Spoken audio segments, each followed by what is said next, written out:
నరసింహస్వామి గురించి ఏం తెలుసో చెప్తానో చూడండి ఒకసారి. నరసింహస్వామి అనే అవతారం ధర్మం రక్షణ కోసం విష్ణు తీసుకున్న అద్భుతమైన రూపం. హిరణ్యకశిపుడు అనే అసురుడిని తన అహంకారంతో నన్ను ఎవరు ఏమి చేయలేవరు అని గర్వంతో ఉండేవాడు. కానీ భక్తికి పవర్ ఏంటో చూపించడానికి నరసింహస్వామి పిల్లర్ నుండి అర్ధమానవ అర్ధసింహ రూపంలో ప్రత్యక్షమవుతాడు. ఆయన సంధ్య సమయంలో ఇల్లు బయట మధ్యప్రదేశంలో ఆయుధం లేకోకుండా అసురుని చంపేస్తాడు. ఈ అవతారం మనకి ఒక స్ట్రాంగ్ మెసేజ్ ఇస్తుంది. అధర్మం ఎంత బలంగా ఉన్నా ధర్మం ముందు నిలబడదు. భక్తి, నమ్మకం మరియు సత్యమే చివరికి గెలుస్తుంది. చూడండి ఎంత బాగుందో నరసింహస్వామి టెంపుల్. నేను ఇప్పటి వరకు చూడలేదు. నాకైతే చాలా అంటే చాలా బ్యూటిఫుల్గా అనిపించింది. ఇక్కడికి వచ్చి నేను అందరి గురించి ప్రేయర్ చేసుకున్నా, మీ గురించి కూడా.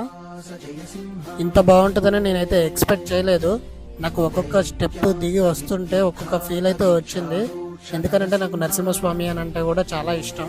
స్వామివారిని అలా చూసినప్పుడైతే నాకైతే చాలా ఏదో కళ్ళల్లో తెలియని ఆనందం అయితే వచ్చేసింది. నాకైతే ఆ ఫీల్ చాలా బాగుంది.